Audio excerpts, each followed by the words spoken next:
أعوذ بالله من الشيطان الرجيم. بسم الله الرحمن الرحيم. إن عدة الشهور عند الله 12 شهرا في كتاب الله يوم خلق السماوات والأرض منها 4 حرم ذلك الدين القيم فلا تظلموا فيهن أنفسكم وقاتلوا المشركين كافة كما يقاتلونكم كافة واعلموا أن الله مع المتقين.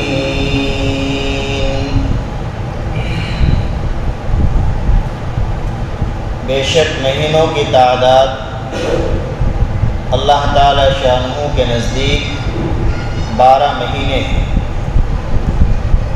اللہ تعالیٰ کی کتاب میں، کتاب الہی میں، لوح محفوظ میں جس دن اللہ تعالیٰ نے پیدا فرمائے آسمان اور زمین، ان 12 مہینوں میں سے 4 مہینے ادب و احترام کے ہیں. ان 12 مہینوں میں سے 4 مہینے ادب اور احترام کے ہیں اور یہی سیدھا دین ہے. تم ان مہینوں میں اپنی جانوں پر اپنے اوپر ظلم نہ کرو.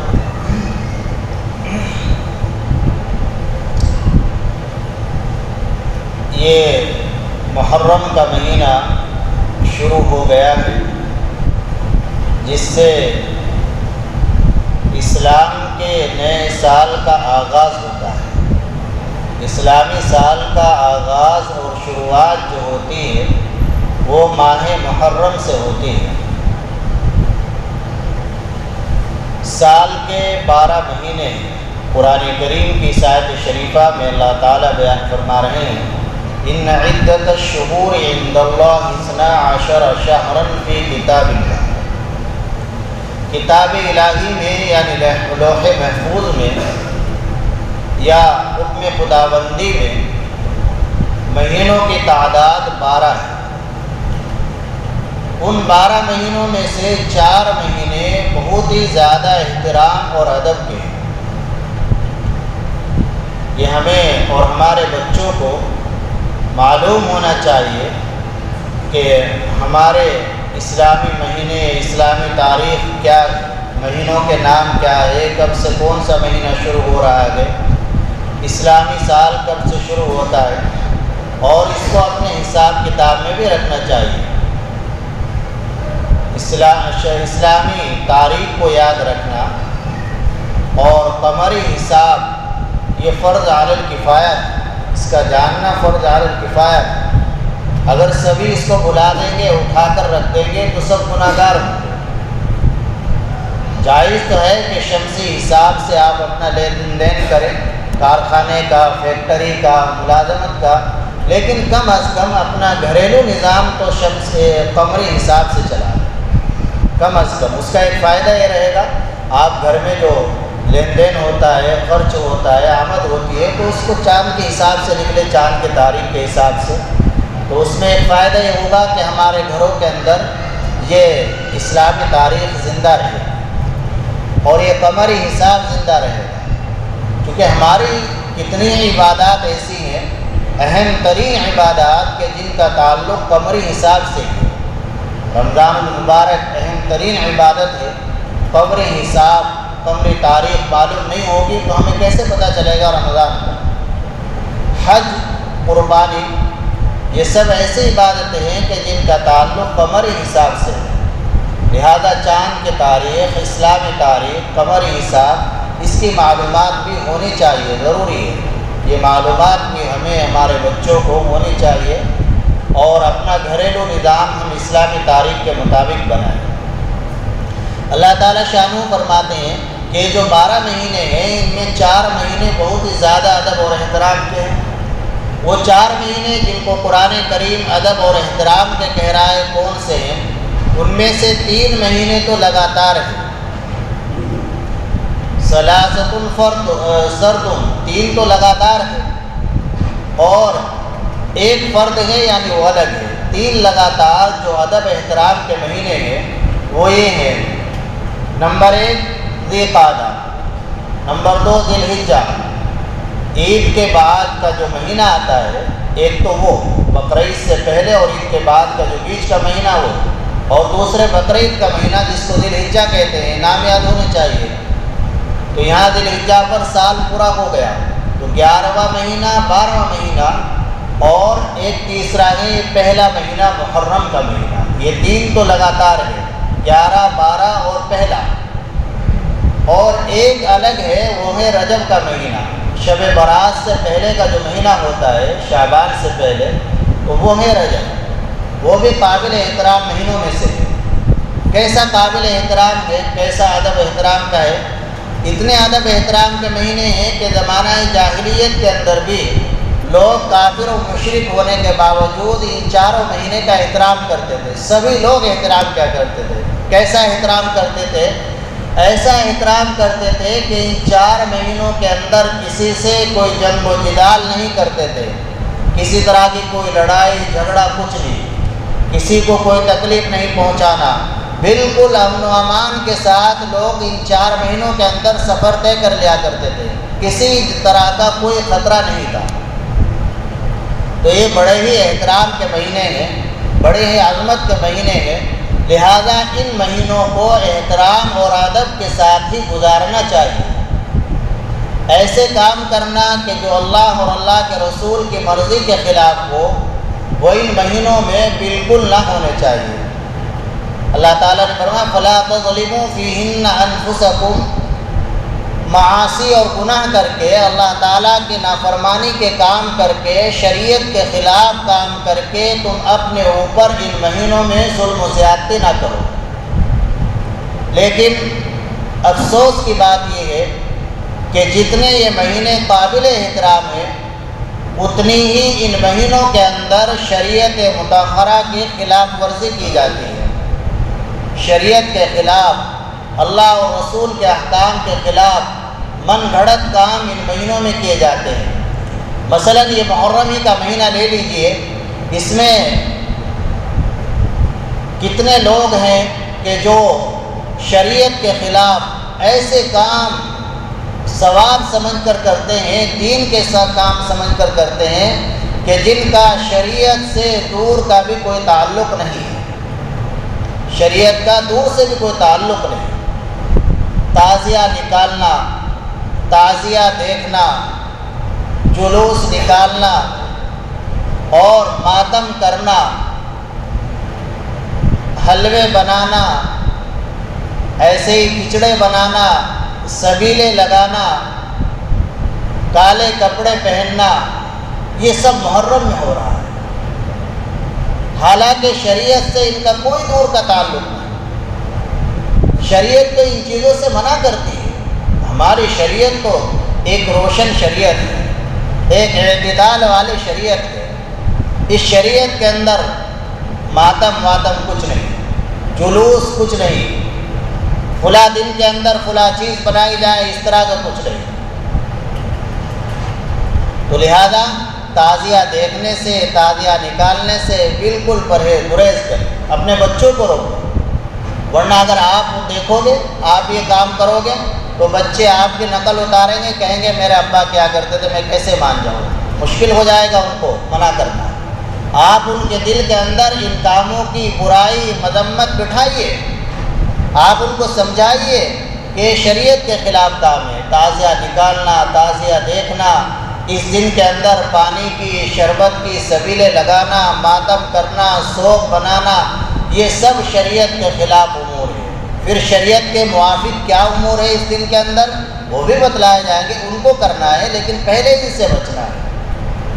ایک تعزیہ دیکھنا، اس میں بہت سارے گناہ، حدیث شریف کے اندر ہے کہ من تشبہ بقوم فہو منہم، جو آدمی کسی قوم کے ساتھ مشابہت اختیار کرتا ہے اس کا حشر انہی میں سے ہوتا ہے۔ اور ایک روایت کے اندر ہے جو کسی قوم کی رونق کو بڑھاتا ہے تو اس کا شمار بھی ان میں سے ہی ہوتا ہے۔ اور جو کسی جماعت کی کثرت کا سبب بنتا ہے اس کا شمار بھی ان میں سے ہوتا ہے۔ تو ان تمام روایات سے پتہ چلتا ہے کہ جس طرح تعزیہ نکالنے والے گناہ گار ہو رہے ہیں تو ان کا دیکھنے والا بھی برابر کا گناہ کا شریک ہے۔ جس گھر کی چھت پر دیکھا جا رہا ہے کھڑے ہو کر گناہ کی چیز کو، تو بھی گناہ کے کام میں معاون بن رہے ہیں، ان کو بھی گناہ ملے گا۔ تعاونوا علی البر والتقوی ولا تعاونوا علی الاثم والعدوان۔ اللہ تعالیٰ شانہ تو یہ فرما رہے ہیں کہ نیکی کے کام میں، تقوی کے کام میں ایک دوسرے کی مدد کرو، گناہ کے کام میں، ظلم و زیادتی کے کام میں مدد نہ کرو۔ تو یہ تو مدد ہی کرنا ہوا کہ ہم نے گناہ کی چیز کو دیکھنے کے لیے اپنے بچوں کو سختی سے منع کریں۔ پھر کرنا کیا ہے ان دنوں کے اندر، اس دن کے اندر محرم میں کیا کرنا ہے؟ چند کام کرنے کے۔ پہلا کام تو یہ ہے کہ ماہ محرم ہے جس کو حدیث شریف میں اللہ کا مہینہ کہا گیا ہے، شہر اللہ المحرم، اللہ کا مہینہ، محرم کا مہینہ ہے۔ محرم الحرام اس کو کہا جاتا ہے۔ حرام کے معنی ناجائز کے لیے آتے ہیں، لیکن حرام کے معنی احترام، عظمت کے لیے آتے ہیں۔ مسجد حرام بہت زیادہ عظمت، احترام کے لائق مسجد، بہت زیادہ ادب احترام کے لائق، وہاں کوئی کام خلاف احترام نہ ہو۔ جس طریقے سے مسجد حرام میں ایک نماز کا ثواب 1,00,000 نمازوں کے برابر ہے، وہاں اگر کوئی خلاف ادب اور مسجد کے احترام کے خلاف کوئی کام کیا جائے گا تو اس کا وبال بھی 1,00,000 کے برابر ہے، وبال بھی ایسا ہی۔ تو محرم الحرام انتہائی عظمت والا مہینہ، انتہائی قابل احترام مہینہ۔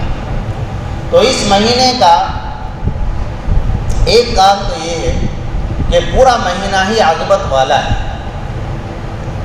اس مہینے میں روزوں کا اہتمام کیا گیا ہے۔ بعض روایات میں ہے کہ ہر دن کے روزے کا ثواب ایک سال کے روزوں کے برابر ہے۔ ہر دن کے روزوں کا ثواب 1 سال کے روزوں کے برابر ہے۔ تو جتنے بھی آپ روزے رکھ سکتے ہیں اس مہینے میں روزوں کا اہتمام کریں۔ خواتین کے لیے بہترین موقع ہے، وہ اپنے جو قضا کے روزے ہیں اس مہینے میں رکھ لیں تو انشاءاللہ زیادہ ثواب ملے گا۔ جو ان کے روزے چھوٹ جاتے ہیں تو روزے ایسے موقع پر رکھ لیں، دن بھی معتدل سا ہوتا جا رہا ہے، درمیانی ہوتا جا رہا ہے، گھٹتا جا رہا ہے، اور پھر فضیلت بڑی ہے، تو ایسے مہینے میں وہ روزے رکھ لیں تو انشاءاللہ زیادہ ثواب ملے گا۔ تو ہر دن کا روزہ 1 سال کے روزوں کے برابر۔ بالخصوص یوم عاشوراء کا روزہ، یوم عاشوراء کہا جاتا ہے 10 محرم الحرام۔ اس کی حدیث شریف میں مخصوص فضیلت آئی ہے، خاص فضیلت۔ اللہ کے نبی صلی اللہ علیہ وسلم سے معلوم کیا گیا کہ یوم عاشوراء کا روزہ رکھیں گے تو اس کی کیا فضیلت ہے، کیا چیز ملے گی۔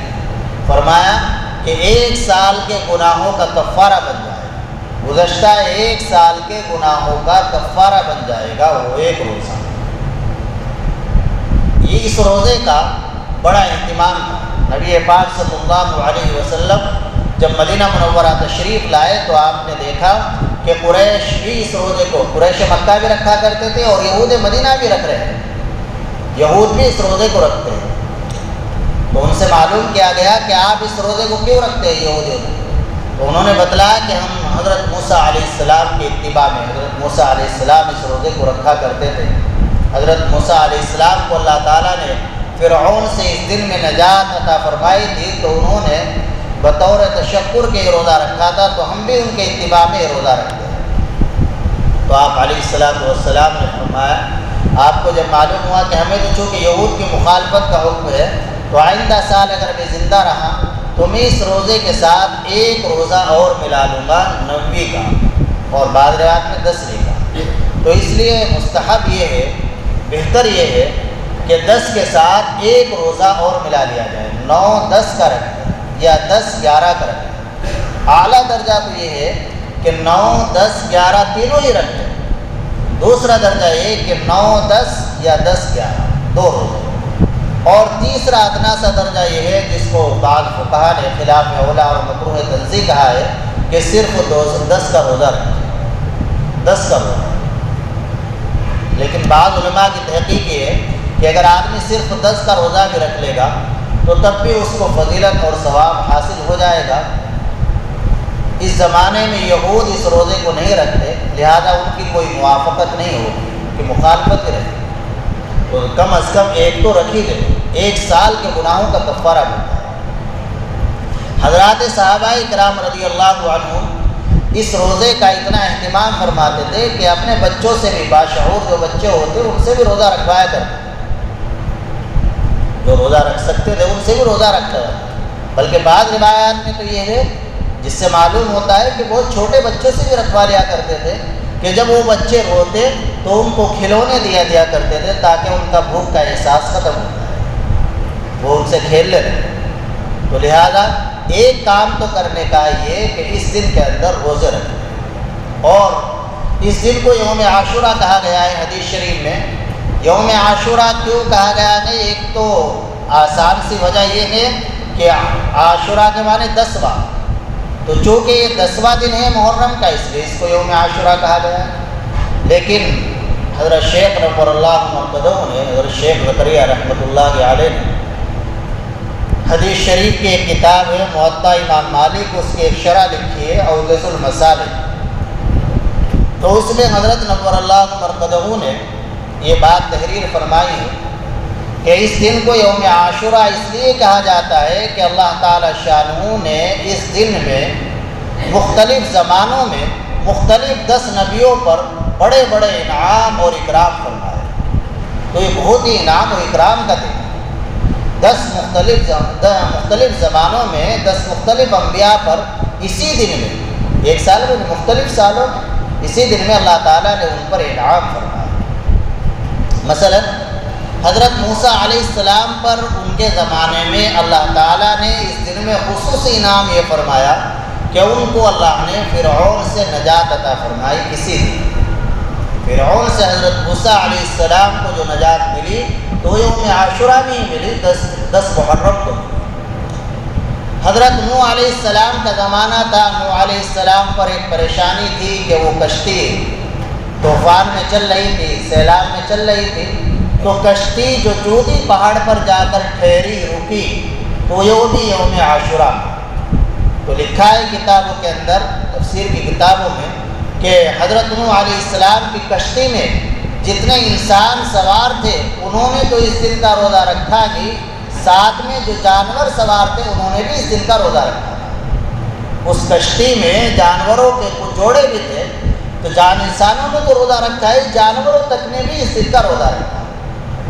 اس زمانہ تو ایسا گزرا ہے ہماری شریعت میں بھی کہ روزہ فرض رہا ہے جب تک رمضان کے روزے فرض نہیں ہوئے۔ جب رمضان کے روزے فرض ہو گئے تو فرضیت ختم ہو گئی، لیکن استحباب اس کا بھی باقی، مستحب ہے، تو جانوروں تک نے روزہ رکھا۔ حضرت یونس علیہ السلام کا زمانہ تھا، حضرت یونس علیہ السلام مچھلی کے پیٹ میں تھے، تو مچھلی کے پیٹ سے اللہ تعالی شانہ نے ان کو جو نجات عطا فرمائی وہ بھی اسی دن ان کے زمانے میں۔ حضرت ابراہیم علیہ السلام کی پیدائش بھی اسی دن ہوئی، حضرت داؤد علیہ السلام کی توبہ بھی اسی دن قبول ہوئی، حضرت آدم علیہ السلام کی توبہ بھی یوم عاشورہ میں قبول ہوئی۔ حضرت یوسف علیہ السلام پر ایک پریشانی تھی، تو اللہ تعالیٰ نے اس پریشانی کو، کنویں کے اندر تھے، کنویں سے نکالے گئے تو وہ بھی یوم عاشورہ تھا۔ حضرت یعقوب علیہ السلام نابینا ہو گئے تھے، ان کی بینائی اللہ تعالیٰ نے اسی دن واپس فرمائی۔ کس قدر انعام و اکرام کا دن۔ پریشان، آج ہم بھی تو پریشان ہیں،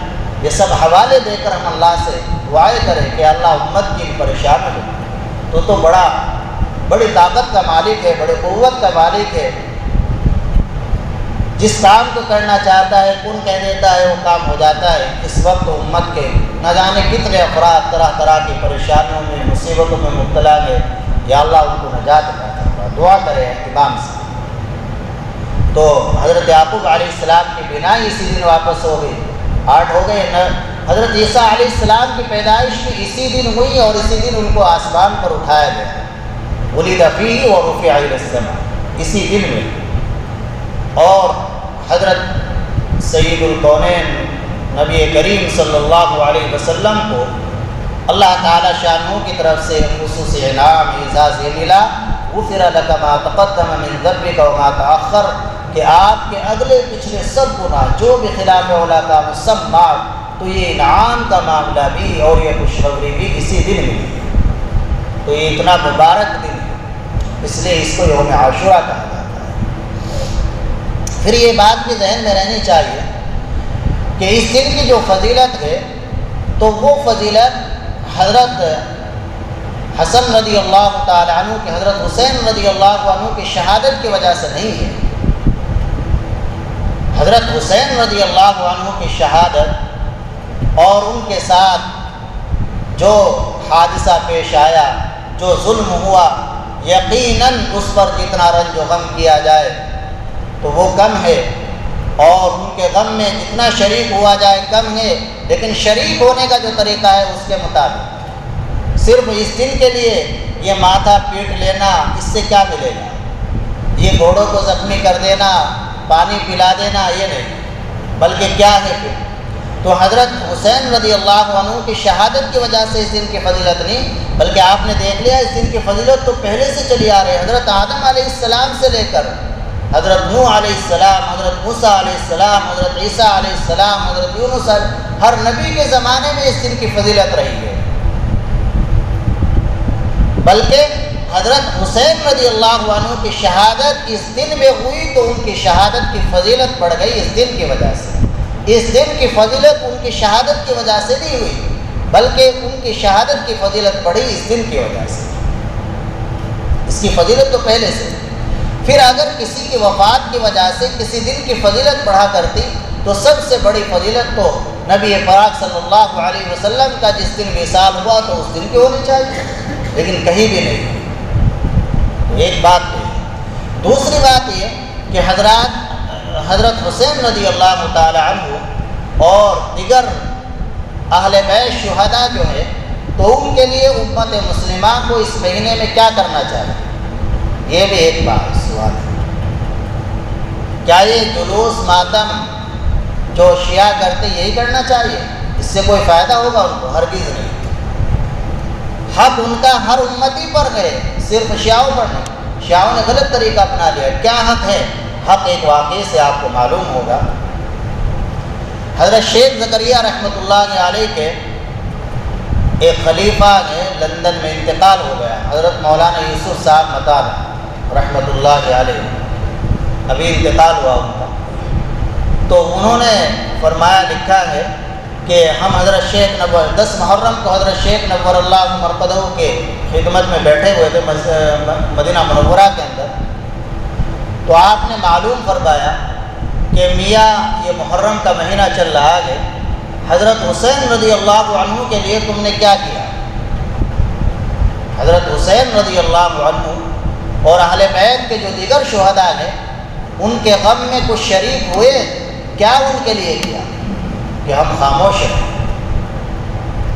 تو حضرت نے روتے ہوئے ارشاد فرمایا کہ یہ کم محرم سے شروع کیا تھا یہ معمول، اور آج 10 محرم ہو گیا، الحمدللہ ہر دن ایک قرآن کریم مکمل تلاوت کر کے ان کو ایصال ثواب کر رہا ہے۔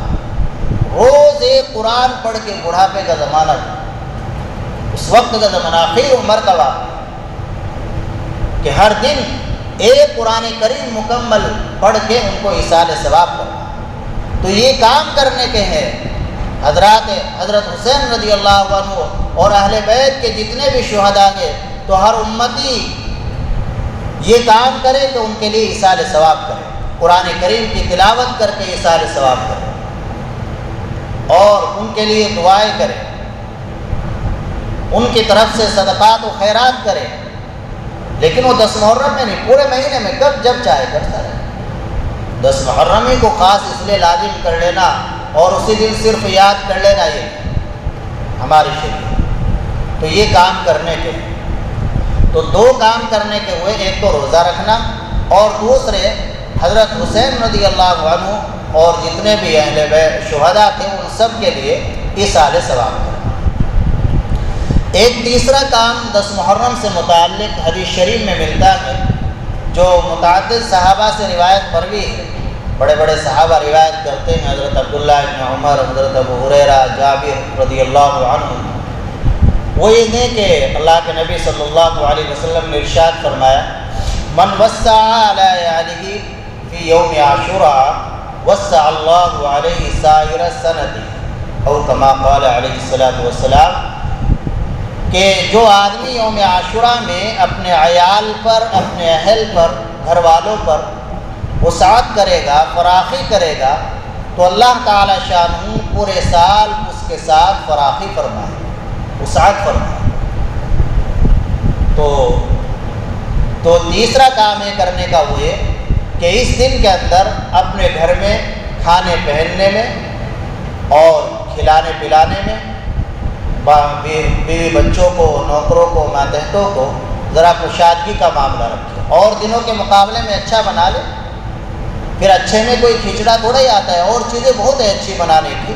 کھچڑے کے متعلق تو یہ عقیدہ رکھا جاتا ہے، خواتین کا یہ عقیدہ ہے کہ اگر 10 محرم کو کھچڑ نہیں بنا تو 10 محرم ہی نہیں ہوگا، یہ غلط عقیدہ ہے۔ اور اچھی اچھی چیزیں بنائیں، کچھ بھی بنا سکتے ہیں، اور صرف حدیث پر عمل کے لیے سے، اور حدیث یقیناً 100% سے۔ حضرت سفیان بن عیینہ فرماتے ہیں میں نے 50 سال تک جربناہ 50 سنۃ، میں نے 50 سال تک اس کا تجربہ کیا، وجدناہ کذالک، ایسا ہی پایا۔ 50 سال تک تجربہ کیا کہ فراخی کی اہل و عیال پر، اور جن پر حدیث شریف میں کرنے کے لیے کہا گیا ہے، تو اللہ تعالیٰ نے پورے سال ہی فراخی فرمائی۔ پھر اس پر ایک سوال ہوتا ہے، اور سوال بھی بڑا اہم ہے۔ حضرت شیخ نور اللہ مرکز شیخ زکریا رحمۃ اللہ علیہ نے مدینہ پاک سے غالباً حضرت شیخ یونس صاحب رحمۃ اللہ علیہ کو لکھ کر بھیجا تھا یہ سوال، استاد شاگرد سے سوال کر۔ علم تو ایسی چیز ہے، بڑوں سے بھی سیکھے، چھوٹوں سے بھی، ساتھ والوں سے بھی۔ تو سوال یہ فرمایا، سوال یہ ہے کہ ایک حدیث شریف میں تو کہا جا رہا ہے کہ اس دن میں روزہ رکھو، اور اس کی فضیلت بیان کی گئی، اور دوسری حدیث میں کہا جا رہا ہے کہ اس دن کے اندر خوب اہل و عیال کو کھاؤ، کھلاؤ، پلاؤ۔ تو دونوں پر کیسے عمل کرے؟ ٹکراؤ ہو گیا، تعارض ہو گیا۔ ایک حدیث میں ہے کہ روزہ رکھو، ایک حدیث سے تو معلوم ہوتا ہے روزہ رکھو، اور صحابہ اپنے بچوں تک کو روزہ رکھواتے تھے۔ تو پھر اگر روزہ رکھیں گے تو پھر کھانا پینا، کھلانا پلانا کیسے ہوگا؟ اور اگر کھائیں گے، کھلائیں گے، پلائیں گے تو پھر روزہ کیسے رکھیں گے؟ تو حضرت شیخ یونس صاحب رحمۃ اللہ علیہ، جو یقیناً عرب عجم کے ایک بڑے عالم، بڑے محدث تھے، اور اللہ تعالیٰ کے لیے کوئی مشکل نہیں کہ جسے چاہے اللہ جو نعمت عطا فرما دے اور کوئی ایسا پیدا فرما دے، لیکن دور دور تک بہت کم نظر آتے ہیں ایسے اتنے گہرے علم والے۔ تو حضرت نے جو جوابات لکھے، اس کی توجیحات لکھی، وہ یہ لکھی، ایک جواب تو یہ لکھا کہ حدیث شریف کے اندر عیال کا لفظ آیا ہے، اور عیال کہتے ہیں چھوٹے بچوں کو، تو خود روزہ رکھ لے بڑے، اور چھوٹے بچوں کو خوب کھلائے پلائے۔ جو بچے روزہ نہیں رکھ رہے ہیں، چھوٹے ہیں، تو ان کو کھلا پلا دے۔ جو روزہ نہیں رکھ سکے، جو روزے کے قابل تھے روزہ رکھ لیا، جو روزہ نہیں رکھے تو انہیں اچھی طرح کھلائے پلائے، کپڑے وغیرہ دلوا دے ان کو، جو خرچہ ہے اس طرح کا۔ اور دوسری توجہ یہ فرمائی کہ دن بھر اچھے سے اچھا کھانا بنائے، اچھی اچھی چیزیں خرید کر لائے بازار سے، اور شام کو افطار میں استعمال کر لے، تو تب بھی وسعت کا معاملہ ہو جائے گا، تب بھی وسعت ہو۔ کھلانے کی تو بالکل قید نہیں، اطعمہ ہی آیا ہو یوم عاشوراء، بس وسعت کی بات ہو رہی ہے، فراخی کی۔ تو یہ خرید کر لانا، بچوں کو چیزیں دلوانا، پھر شام کو کھا لینا، یہ بھی فراخی ہو گئی۔ اور تیسری توجہ حضرت نے یہ ارشاد فرمائی کہ عیال اور اہل کا لفظ حدیث شریف میں آیا ہے، تو اس میں جو اپنے نوکر ماتحت لوگ ہیں وہ بھی اس میں داخل ہیں۔ کسی آدمی نے دکان پر کوئی نوکر رکھا ہوا ہے، کسی ادارے کے کچھ ملازمین ہیں، یا اسی طریقے سے کارخانے میں کچھ ملازمین ہیں، تو ان ملازمین کو تنخواہ دی جاتی ہے، تو وہ تنخواہ اسی دن دے دیں، اور دنوں کے مقابلے میں کچھ ذرا بڑھا کر دیں، اور مہینوں کی تنخواہ کے مقابلے میں اس مہینے کی تنخواہ کچھ بڑھا کر دے دیں۔ مثلا 10,000 تنخواہ دیتے ہیں، 2,000 بڑھا کے دے دیں، اور اسی دن دے دیں، تو یہ بھی فراخی ہو جائے گا۔ اور چوتھی توجہ حضرت نے ارشاد فرمائی ہے کہ چاند کے حساب سے تاریخ شروع ہو جاتی ہے شام سے، مغرب کے بعد سے شروع ہو گئی 10 محرم، 9 محرم پوری ہوئی تو 10ویں محرم شروع ہو گئی مغرب کے بعد سے، تو رات میں خوب کھائے کھلائے پلائے اور سحری میں اچھا کھانا کھائے، خود بھی دوسروں کو کھلانا چاہے ان کو بھی کھلائے، تو لہذا حدیث پر عمل ہو جائے گا، دونوں حدیث پر عمل ہو جائے گا، روزے والی حدیث پر بھی عمل ہو جائے گا اور وسعت والی فراخی والی جو حدیث ہے اس پر بھی عمل ہو جائے گا۔ تو لہذا ہمیں یہ 3 کام کرنے ہیں، ایک تو یہ کہ روزہ رکھنا ہے اور دوسرا کام یہ کہ وسعت فراخی جیسی گنجائش ہے اس کے مطابق کر لے، گھر والوں پر بھی، ماتحتوں پر بھی، نوکروں پر بھی، اور تیسرا کام یہ کہ حضرت حسین رضی اللہ تعالی عنہ اور تمام شہداء کے لیے ایصال ثواب کرنا ہے۔ باقی جو شریعت کے خلاف کام ہے تو ان سے بچنا ہے، اور یہ مہینہ خاص طور سے، ویسے تو پوری زندگی آدمی گناہوں سے بچ کر گزارے، لیکن اس مہینے میں یہ سوچ لے کہ یہ بڑا ہی ادب احترام کا مہینہ ہے، لہذا اس میں کوئی گناہ نہیں کروں گا۔ جب انسان ارادہ کرتا ہے تو یقیناً اللہ کی مدد بھی آتی ہے۔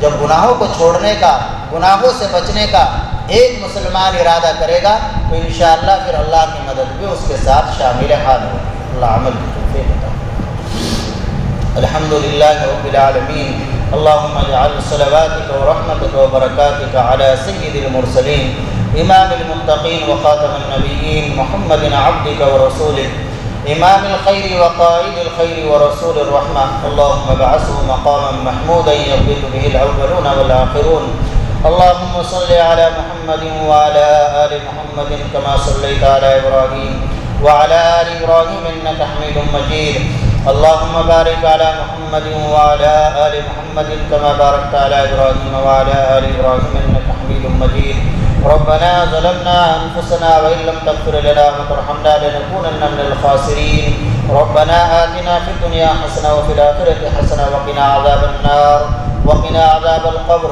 وقنا عذاب الحشر وقنا عذاب الدين وقنا من فتنة المحيا والممات، اللهم وفقنا لما تحب وترضى، اللهم انصر الإسلام والمسلمين وأعز الإسلام والمسلمين، اللهم زدنا ولا تنقصنا وأكرمنا ولا تهنا وأعطنا ولا تحرمنا وآثرنا ولا تؤثر علينا وارضنا وارض عنا۔